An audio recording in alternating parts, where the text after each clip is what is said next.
Purihin ng Panginoon. Ano po? Ito po ang inyong kaibigan kay Jesus, Brother Manny Bautista. Ano po? Minsan pa, ang salita ng Diyos ay ating pong papaksayin ngayon po sa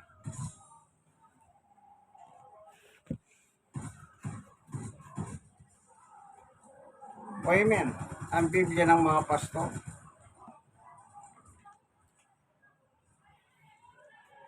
Tignan natin yung Colossus. Meron po nakalagay dito eh. Sabi ni Apostol Pablo, pinala natin ano,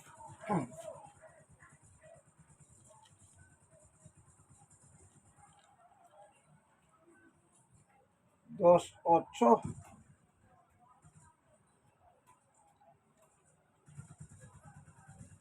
Sabi po, Colossus 2:8, mag-ingat kayo upang hindi kayo mabiyag ni numan sa pamamagitan ng walang kabuluhang karunungan na pandaraya na hayon sa mga tradisyon ng mga tao at ang mga halituntuning ito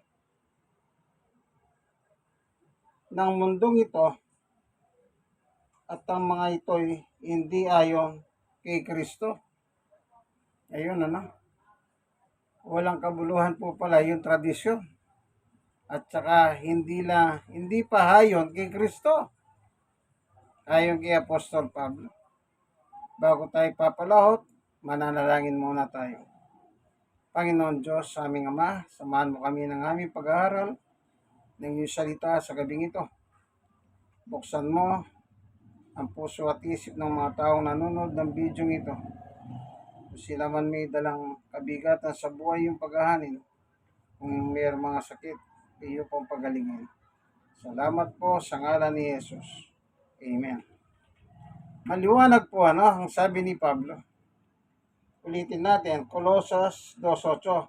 Mag-ingat kayo upang hindi kayo mabihag ni numan sa pamamagitan ng walang kabuluhan, karunungan at pandaraya na hayon sa mga tradisyon ng mga tao at ang mga halituntunin ng mundong ito. At ang mga ito ay hindi ayon kay Kristo. Ayun. Sabi ni Apostol Pablo, mag-ingat kayo. Ano po? Na huwag madaya. Ibig sabihin, may mandaraya. Ano po? Mayroong mandaraya. Sa Biblia po, ang may titulo ng mandaraya, walang iba kundi si Satanas.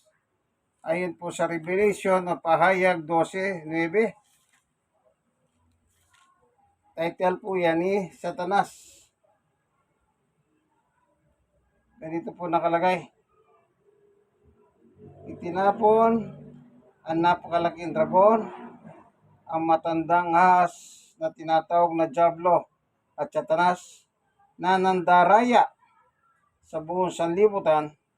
Itinapon siya sa lupa kasama ang lahat ng kanyang mga kampon. Yan.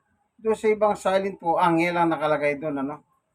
Kasi itong chapter 12 ng Pahayag, yung 1/3 ng anghel sa langit,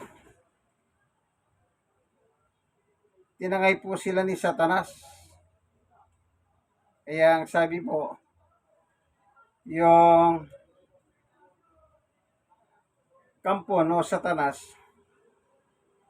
kasama tinapon sa lupa. Sino ang may titulong mandaraya? Si Satanas. Kaya ginagamit po ni Satanas yung mga tradisyon ng tao. Ibig sabihin, pag tradisyon, turo at aral ng tao. Yung salitang salit-saling sabi mula sa matatanda hanggang sa panahon natin, yung pasalit-saling sabi. Anong sabi niya? Tradisyon na hindi ayon kay Kristo. Yung palang tradisyon, hindi pala sinasangayunan ng ating Panginoong Yesus. Pero sa ngayon po, sa ating panahon, Ang dami pong mga tradisyon, lalo na ngayong panahon na ito, na magmamahal na araw, ano? Yang mga tradisyon na patuloy na ginagawa ng mga tao. Opo, sige, tingnan po natin, ano? Ayan po, mga penitensya. Oh. Sa kagustuhan pong makamit ng mga tao yung kanilang mga gusto, nagpapakasakit po sila ng kanilang katawan. Ano po? Ayan. Sa kanilang paniniwala, tradisyon, ay makakamit nila yung kanilang gusto. Yan, binibidyo ko lang po yan, ano? Nung nakaraang taon pa po yan, video na yan. Kasi po, last mahal na araw yan, ano? Ayan, may namamalo po yung isa. Aba nakadapa po yung mga nagpipinitensya. Ano? Pinapalo sila. Ayan. Na ngayon ng mga tao naman, pinanonood sila.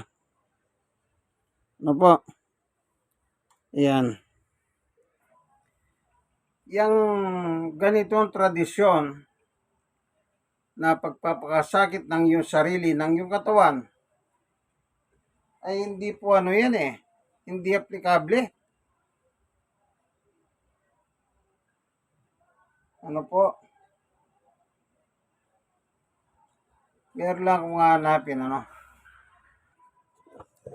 Dito po sa Colosas, sabi ni Apostol Pablo, 2:20, ano? Namatay na kayo, nakasama ni Kristo at hindi na sakop ng mga halituntunin ng mundong ito. Yung halituntunin ng mundong ito, yung binasa natin kanina sa 2:8. Balikan natin yung 2:8 ng Colosas. Mag-ingat kayo upang hindi kayo mabiyag ninuman sa pamamagitan ng walang kabuluhang karunungan at pandaraya na ayon sa mga tradisyon ng mga tao at ng mga alituntunin ng mundong ito. Tradisyon, alituntunin ng mundong ito. Kung babalikan natin yung yung binasa natin kanina. Ito, 2:20. Namatay na kayo, nakasama ni Kristo at hindi na sakop ng mga alituntunin ng mundong ito. Kita nyo po, ano? Yung mga tunay na mananampalataya, pag tunay kang mananampalataya, hindi ka nasaklaw ng alituntuning ito, yung mga tradisyon ng mundong ito. Bakit pa kayo sumusunod sa mga alituntunin tulad ng wag aawak nito, wag titikim niyan, wag gagalawin niyon? Ano ba yung wag titikim niyan? Di ba sinasabi nila, bawal kumain ng karne ng baboy. Bawal ang ganito, bawal ang ganyan. Yan. Huwag gagalawin niyon. 22. Ang mga ito'y utos at karunungan lamang ng tao at nauukol sa mga bagay na nauubos kapag ginagamit. 23. Sa kanyuan, parang ang ayon sa karunungan, ang ganong uri ng pagsamba. Yung palang mga walang kabuluhan, mga karunungan ng mundo, may inyo pala ng pagsamba yun eh. Sabi ni Pablo, sa kanyuan, sa 23, ano? Sa kanyuan, parang ang ayon sa karunungan, ang ganung uri ng pagsamba, pagpapakumbaba at pagpapahirap sa sariling katawan. Kita nyo po, yung nasa video, pagpapakumbaba. Umahalik o dumadapa sa lupa. Pagpapakumbaba yun. Ngunit ang mga ito'y walang silbi sa pagpigil ng hilig ng laman. Hallelujah. Na po, wala po palang silbi. Nakadapa, pinapalo, nagpapakahirap, pinapahirapan. Sakripisyo. Ito na naman po.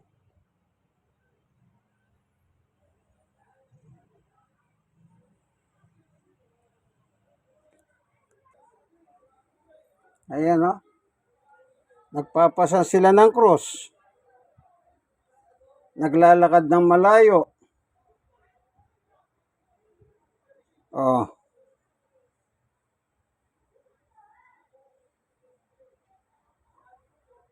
Sipin nyo po yan.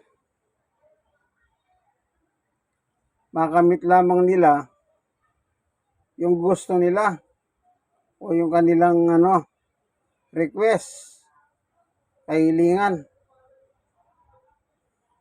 Mainit, walang sapi sa paa. Ano po? Kita nyo po yan,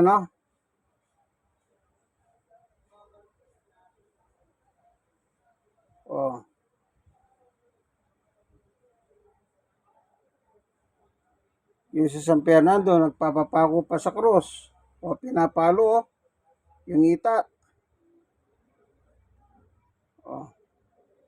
Paano hindi ka babagsak naman dyan? Mismong ita mo, pinapalo. At ang pamalo, kahoy. Talagang babagsak ka.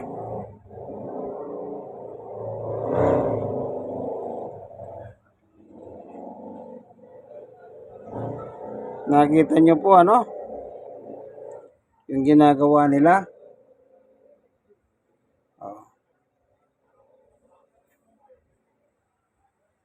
Tignan nyo.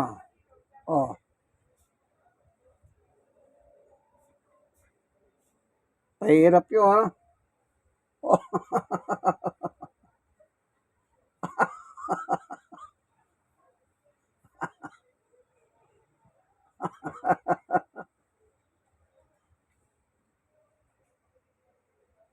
Ayan na naman.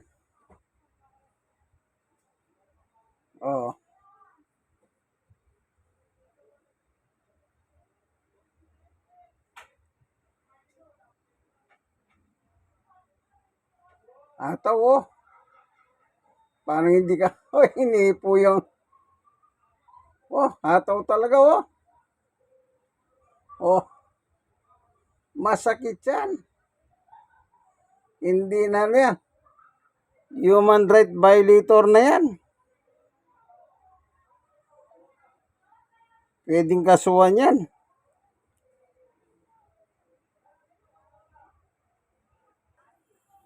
Pagdating po sa simbahan na yan, nagpapahinga sila. Talagang mahirap ang dinanas nila sa kamay ng mga hudyong pumapalo. Kita nyo naman siguro sa picture, kung atawin sila, tabla. Yan. Sabi po sa Biblia, na yung kay San Pablo, apostol ng mga hentil. Ang mga Pilipino po hentil. Ang Pilipino po mahilig sa tradisyon. Yan po yung sinasabi nila sa Asian country. Ang Pilipinas ay ASEAN. Yan daw po yung religious country. Talaga religious po. Kanya lang, anong klaseng religion meron sila? Kita nyo naman yung video. Yung iba naman yung naggaganyan, nagpapadugo, padugo. Yung iba naman nagpapapako sa krus doon sa may San Fernando. Sa kakutod. Kahit anong gawin mo, wala namang kwenta yun. Anong sabi po ng Biblia? Walang kabuluhan. Basahin nga natin muli. Saan ba natin nabasa yun?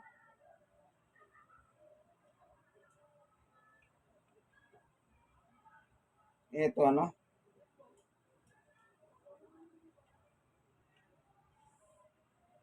Dito, tignan natin ano.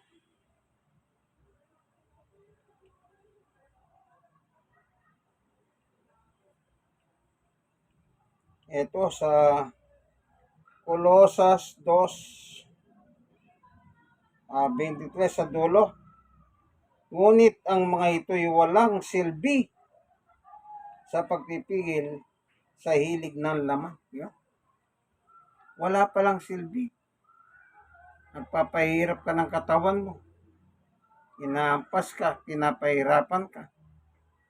Oh. Yung iba, akala nila, okay yun. Pero hindi nila alam, kung Biblia po ang ating susukatin, o ang ating susundin, ay yan palang mga ginagawa nilang yan, ay wala po palang silbi yan, yung pagpapahirap ng katawan. Ayon kay Apostol na si Pablo. Sayang. Sayang ang ginagawa nila, yung ganito na tradisyon.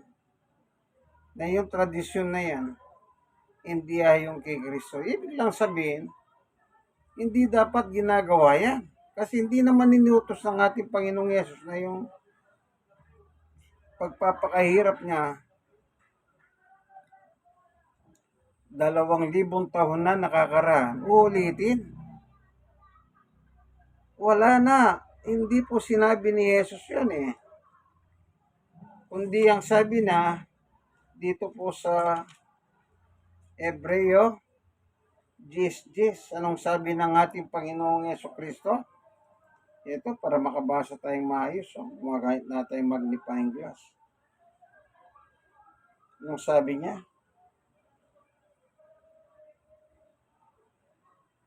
At dahil sinunod niya ang kalooban ng Diyos, tayo ginawang banal ni Jesucristo sa pamamagitan ng misa ng paghahandog ng kanyang sarili, at iyon ay sapat na. Hinandog na po ni Jesus ang kanyang sarili. Anong sabi? Iyon ay sapat na. Mahigit 2,000 taon na po nakakaraan. Tama na.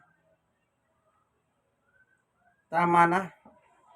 Alam niyo po yung ganitong kalakaran na ating mahal na araw, tinatradisyon nila yung life story ni Jesus, yung pagpapakahirap niya. Ano yan? Komersyal. Nagiging commercialistic na lang po yan. Bakit? Tingnan niyo po, pagpunta po kayo sa mga probinsya, may pabasa, ang dami pong nagtitinda. Meron pa nagtitinda ng mga halak. Bakit ko alam yan? Taga-probinsya po ako eh. May tawag nila puni. Pabasa. Sa Kapampangan, puni. Tapos, gagawa silang maliit na templo, babasa. Sa gabi naman, tuloy-tuloy yun eh. Meron nagtitinda ng alak. May nagiinuman. Bakit sila may tindang alak? Siyempre, mayroong umiinom eh. Ang masakit pa po, ito. Nung bata po ako, may mga kalugar po ako. Nagpipinitensya sila taon-taon. Alam niyo po yung pumapalong ganon? Nalalaglagan sila. Kapag may nalaglag na isa doon, dagdag na naman sa penitensya yun. O yung iba po, kapitbahay ko rin yung namamalo, kapitbahay din yung nagpipinitensya. Alam niyo po ba na, ewan ko, kung kayo nasubukan nyo na makapanood na yung pinaiinom pong tubig sa kanila, o orange, meron pong halong gin. Kunwari pa iinumin nilang ganon, yung nagpipinitensya, pero hindi nila alam, yung palang dalang-dala nilang jug na may yelo, at saka orange, may kasama na pong gin yun. Oh. Kaya yung nagpipiliti sa katanghalian tapat, mahinit, halos, halos malasing pagdating po sa dulo. Kaya wala na pong ano yan. Ano na lang ito eh. Sa demonyo ito eh. Kay Satanas. Kasi nga po, hindi ayon kay Kristo. Karunungan ng mundong ito. Eh sino yung karunungan ng mundo? Eh walang iba po kundi si Satanas. Pandaraya. Kaya sabi ni Pablo, mag-ingat kayo. Di po ba? Ulitin nga natin yun. Basahin nga natin, ano? Yung binasa natin kanina sa libro ng Kolosas 2:8, alituntunin ng mundong ito. Oh, mag-ingat kayo upang hindi kayo mabihag. O may nambibiyag. Eh sino ba yung nambibiyag sa Biblia? Si Satanas. Ang unang nabiyag sa kanyang panahon ay si Adan at Eva.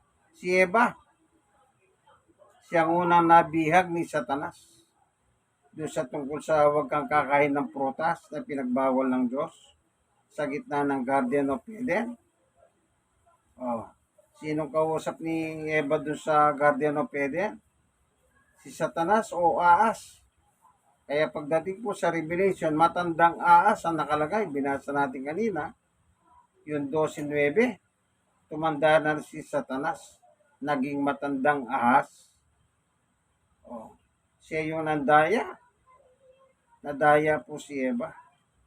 Kaya dito ngayon, si Satanas, dinadaya niya ang mga tao nang ginagamit niya yung salit-saling sabi o tradisyon ng mga tao na hindi naman po ayon kay Jesus, kundi mga alatuntunin ng mundong ito na walang kabuluhan. Sabi ni Pablo, mag-ingat kayo pang hindi kayo mabiyag ni naman sa pamamagitan ng walang kabuluhang karunungan at pandaraya na hayo sa tradisyon ng mga tao at mga alituntunin ng mundong ito at ang mga ito'y hindi ayon kay Kristo. Kaya binabalahan po ni Pablo yung mga Pilipino na mag-ingat kayo. Pero sayang hindi kasi nila naituturo ang Biblia. Kung naturuan lang ang mga yan, hindi na sila uulit sa ganyan eh. Marami na rin pong nabago ang buhay nang matutunan nila yung Biblia. Nahinto po sila sa ganyan. Yung mga tradisyon na pagpapakahirap ng katawan. Meron pa pagka Biyernes Santo, yung mga umakyat ng mga bundok.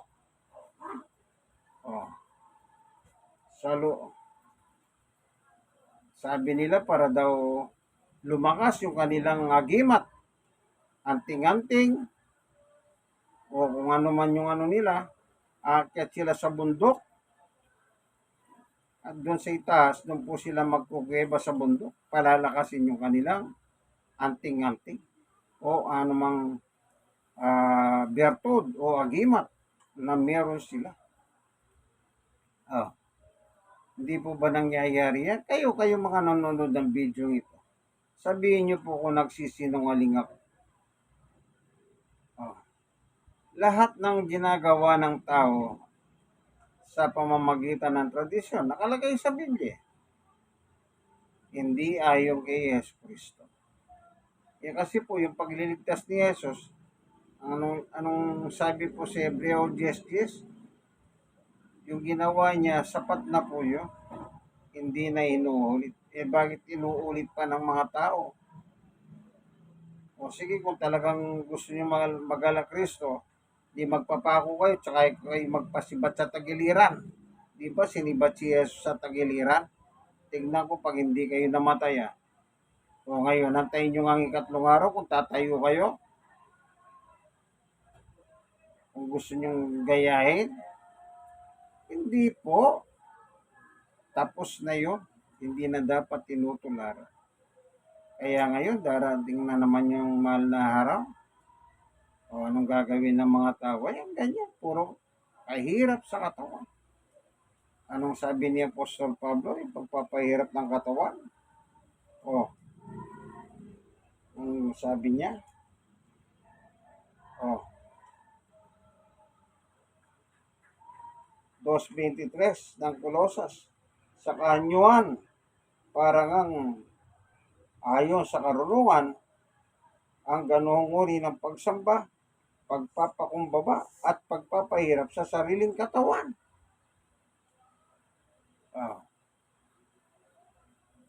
Hindi na po dapat yan. Alam niyo po, nakakalungkot pong bagay yan. Itong mga taong gumagawa nito, akala nila okay yan. Pero hindi nila alam, wala po palang kabuluhan yan.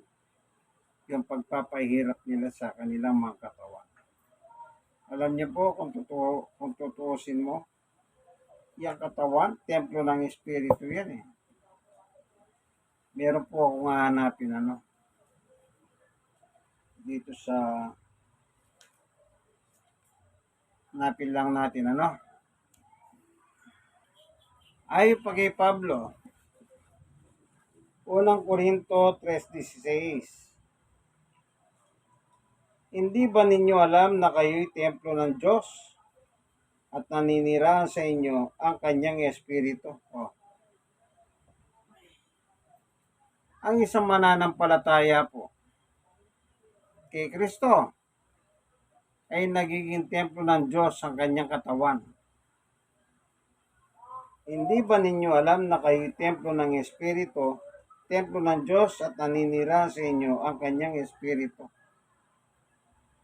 Yang isang mananampalataya, templo ng Diyos sa pamamagitan ng Espiritu Santo ng Diyos. Ibig sabihin, yung mga nagpipinitensya, nagpapakahirap ng kanilang katawan, hindi po templo ng Diyos yun. Bakit po? Hindi po papayag ang Diyos ng templo niya sisirain. 17. Parurusahan ng Diyos ang sinumang magwasak sa templo niya, sapagkat banal ang templo ng Diyos at kayo'y templong iyan. Wawasakin mo ang templo? Paano? Yan.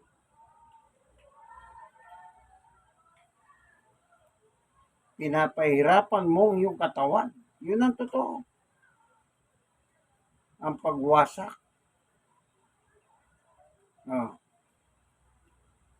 Pagwasak. Sabi ni Pablo. Kaya yung mga tunay na mananampalataya sa Panginoong Jesucristo, hindi po nila ginagawa yan. Kasi alam nila, wala pong utos si Jesus. Sabi nga doon sa 10:10 ng Hebreo, kung may Biblia kayo, kahit anong salin ng Biblia, basahin niyo. Sapat na yung ginawa ni Jesus na minsan lamang, hindi na inuulit. Tapos sinuulit pa nila. Akala nila naman, aprobado sila. Walang kabuluhan yan. Sabi ni Pablo, mga karunungan ng tao yan. Tradisyon, pasalit-saling sabi. Papasag ka ng krus, ang init ng kalsada, wala sapin yung paha mo. Sa isang pagkakataon po, nakakita po akong ganyan, naging kakatawanan. Bakit po? Nakahapak ng tahe.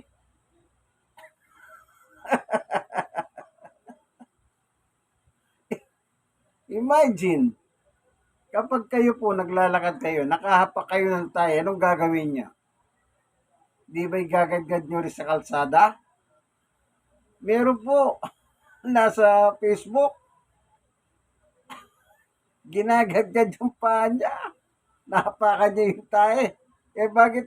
Kasi may takip sila sa sa mukha. Hindi niya nakita yung tae. Oh, ginawang katatawanan yun. Pero ano yun, naka-video eh. Piniting siya. Yung naggaganon. Kaya, kung isa kang mananampalataya po, mananampalataya na kay Jesus, hindi mo gagawin yan. Kaya yung mga gumagawa niyan, wala po silang pananampalataya. Ang sabi ni Jesus, dito po sa 1:15, sabi ni Jesus, sapagkat wala kayong magagawa kung kayo iwalay sa akin. Iwalay kay Jesus, walang magagawa. Ano sabi ni Pablo? Pag iwalay ka kay Jesus, ibig sabihin ng iwalay, wala kang salita ni Jesus. Ito po nakasulat sa 1:15. 5, 6, 7, 8.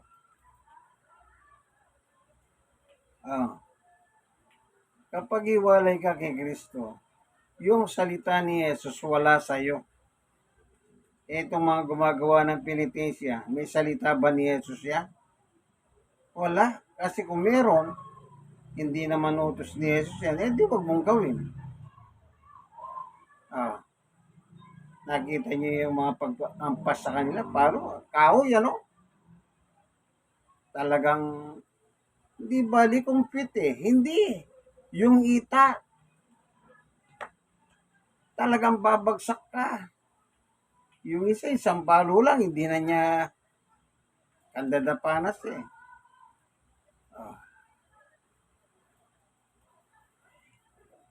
So, ibig lang sabihin, iwalay kayo sa akin, wala kayong magagawa. Tignan natin yung iwalay.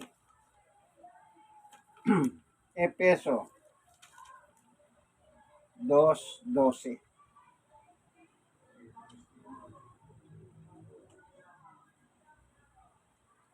Ito.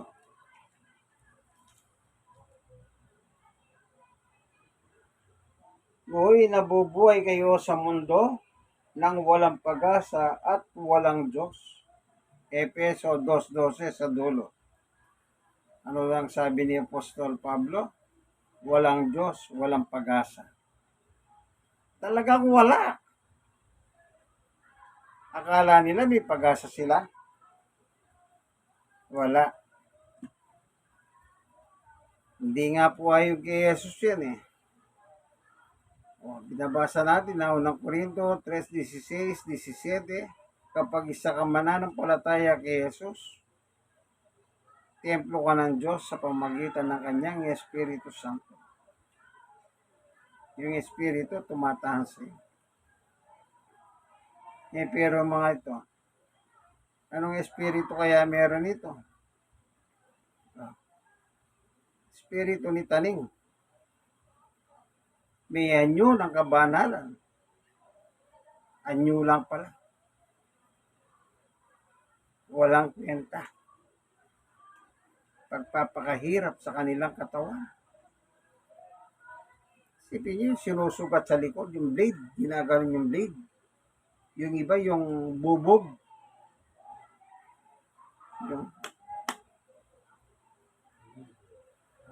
Yung pamalo na ay bubog. Tapos pinadudugo.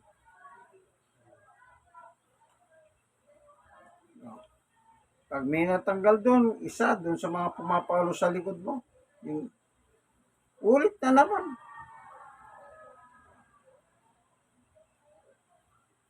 Kaya yung tradisyon na yan, ako meron po ako nakita, matanda na nagit ng 70 years old. Isipin niyo po yun. Kasi po, ang problema lang dito, ano po, Katoliko po ang mga karamihan nito tumitira ng ganito eh. Naalala ko nung araw doon sa San Fernando, Cacutod. May gustong magpapako, foreigner, taga Brazil. Nung siya na, ang tinatawag, tumakbo siya, natakot. Napanood po sa TV yun eh. Ah. Eh yung sa San Fernando, hindi ko po alam kung yung nagpapapako nung araw. Malaki ang kinita nun kasi ini-interview siya ng mga foreigner. Ayun, na-videoan po, gumandang buhay niya, napagawa yung bahay. Ewan ko kung napalitan na siya. Napanood ko rin doon sa Channel 7 yung sino na kasi nag-interview nun.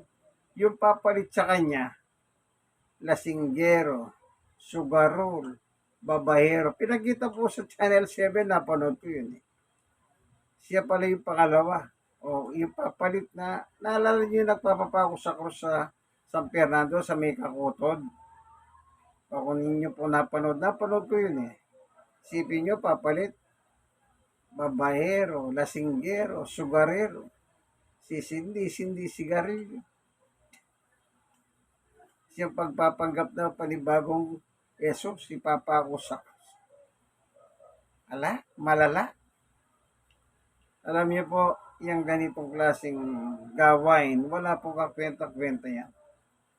Sabi ko nga po sa inyo, commercializing, nagbubukas ng hanap buhay sa iba.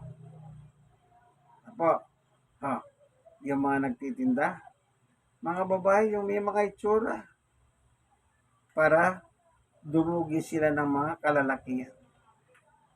O, nakikita ko sa probinsya ko yan, nung araw. Ang probinsya ko po kasi Pampanga at saka Tarlac. Kaya Kapampangan po. Nakikita ko yan. Kaya alam niyo po, hindi po, ewan ko, itong mga kaparian naman natin, ba't hindi nila sabihin yung totoo? Lumabas sila, sabihin nila, oy, tumigil nga kayo dyan, huwag kayo pumasok dito sa simbahan at sana ko nangangasiwa. Dapat ganun, ano? Wala eh. Malala eh. Eto, ano po kaya itong pinakikita nila dito? Ito na po yata yung sa may San Fernando, Cacutod. Ito pong umihikot na video ngayon. Ano po? Tignan lang natin. Yan, yung nagpapaspas sa likod, Yan.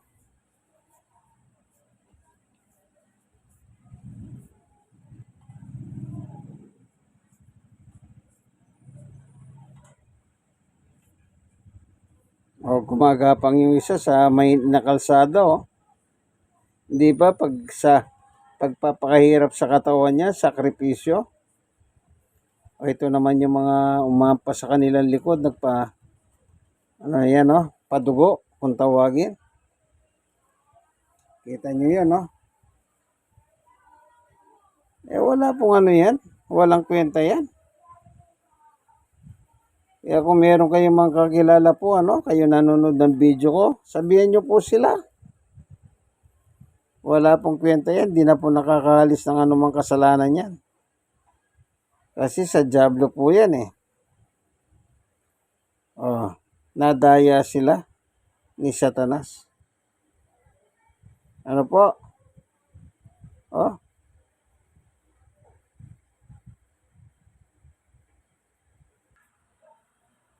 Pinapakita ko po yung nangyayari sa YouTube yung mga nakaraang taon, Kasi ngayon, 2024, wala pa naman makikita ngayon.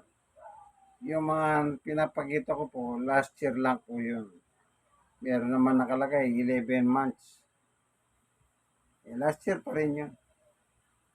Kaya yung mga ganitong gawain, pagpapagitan ng pagpapahirap sa katawan, eh wala pong walang kwenta yan.